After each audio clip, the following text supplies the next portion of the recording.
Shalom, selamat pagi saudara-saudariku yang dikasihi Yesus Kristus Sang Juru Selamat. Kita berjumpa lagi dalam Renungan Pagi bersama Pendeta Drison Ginting. Semoga firman Tuhan bersama Anda hari ini. Selamat pagi saudara-saudara yang kekasih dalam nama Tuhan. Renungan kita pada pagi hari ini Selasa 14 Desember 2021 dengan judul Waktu Pencobaan Sudah Mau Selesai. Ayatnya di dalam Wahyu 22 ayat yang ke-11. Barang siapa yang berbuat jahat, biarlah ia terus berbuat jahat. Barang siapa yang cemar, biarlah ia terus cemar. Dan barang siapa yang benar, biarlah ia terus berbuat kebenaran. Barang siapa yang kudus, biarlah ia terus menguduskan dirinya. Semua orang yang mau supaya namanya tetap ada dalam kitab kehidupan, seharusnya sekarang, pada beberapa hari pencobaan ini, bergumul dalam jiwanya di hadapan Allah oleh duka cita karena dosa, dan memiliki pertobatan yang benar. Harus ada penyelidikan hati yang dalam dan jujur, roh yang ringan dan sembrono yang dimanjakan begitu banyak orang yang mengaku dirinya Kristen haruslah dijauhkan. Ada suatu peperangan yang serius di hadapan semua orang yang akan menaklukkan segala kecenderungan jahat yang sedang berusaha hendak beroleh kemenangan. Pekerjaan persediaan adalah suatu pekerjaan perorangan. Kita tidak diselamatkan dalam rombongan. Kesucian dan penyerahan seseorang tidak akan mengimbangi kualitas kesucian dan penyerahan orang yang lain. Masing-masing orang harus diuji dan harus ditemukan tidak bercela atau memiliki kekurangan atau sejenisnya.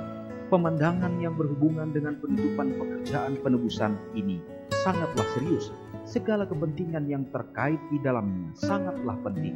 Penghakiman itu sedang terjadi di dalam bait suci surgawi.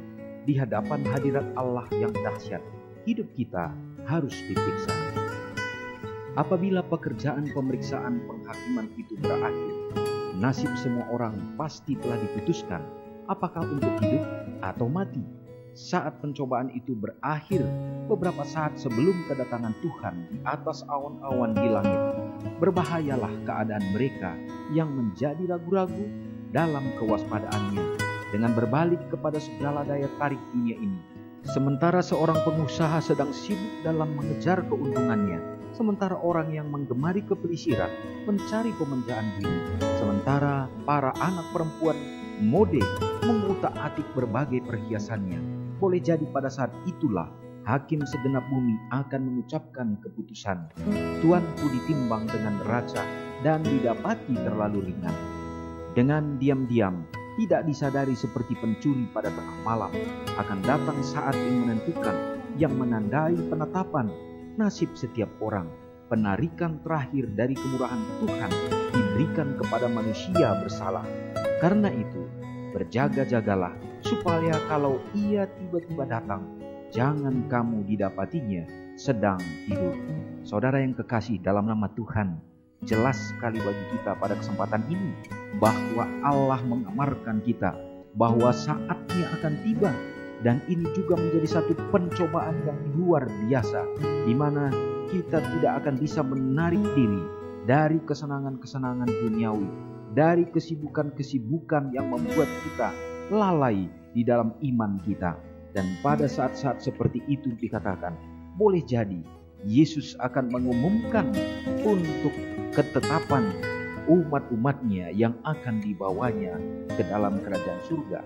Jikalau kita didapati ringan, jikalau kita didapati sedang tidak bersedia di dalam penantian kita, maka imam besar itu tidak dapat bertanggung jawab untuk keselamatan saudara dan saya. Saudaraku, marilah mawas diri, mari tetap waspada. Yesus segera akan datang, maka kita harus tetap siaga dan kita lolos dalam ujian kesetiaan kita. Kiranya Tuhan menolong kita. Mari kita sama-sama berdoa. Bapa yang bertahta dalam kerajaan surga, terpujilah Engkau ya Tuhan. Pada saat ini kami bersuka cita, amaran yang luar biasa Tuhan nyatakan lewat perenungan ini. Biarlah kiranya kami mempersiapkan diri kami ya Bapa untuk menyambut dan menyongsong kedatangan Tuhan dengan tetap berjaga-jaga dalam iman kami dan mempertumbuhkan iman kami di saat sekarang ini, supaya kami tidak masuk ke dalam jerat-jerat setan, supaya kami tidak tertarik dan lalai, dan bahkan kami akan hilang di dalam kesenangan-kesenangan duniawi. Tuntunlah kiranya Bapa dalam perkataan kami, dalam pikiran, angan-angan hati kami ya Bapa, supaya kami hanya melakukan apa yang Tuhan kehendaki. Ya Tuhan, sembari kami menantikan kehadiran-Mu ya Bapa, kami harus tetap hidup, dan kami percaya bahwa Engkau yang akan memeliharakan kami. Curahkan kesehatan, kekuatan untuk kami dapat melakukan tugas tanggung jawab kami Tuhan. Terutama kami akan mengisi hidup kami juga menjadi pelayan bagi Allah.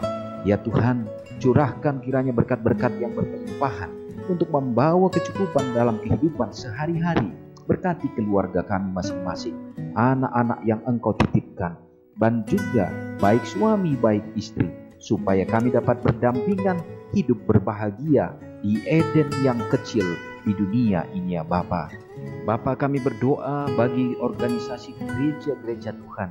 Engkau memberkati para pimpinan-pimpinan yang sudah ditentukan, agar dapat mengarahkan pelayanan yang lebih baik di dalam menyebarkan akan kabar kebenaran Tuhan, sehingga banyak jiwa yang akan diselamatkan. Ya Bapa, biarlah Engkau memberkati para orang-orang tua yang sudah lanjut usia, agar kiranya pengharapan mereka selalu penuh, iman mereka dikuatkan, bergantung setia kepada Tuhan saja. Hari ini ya Tuhan, kami kembali mengingat bahwa banyak anak-anak Tuhan yang mendapatkan berkat khusus menemukan hari ulang tahun mereka.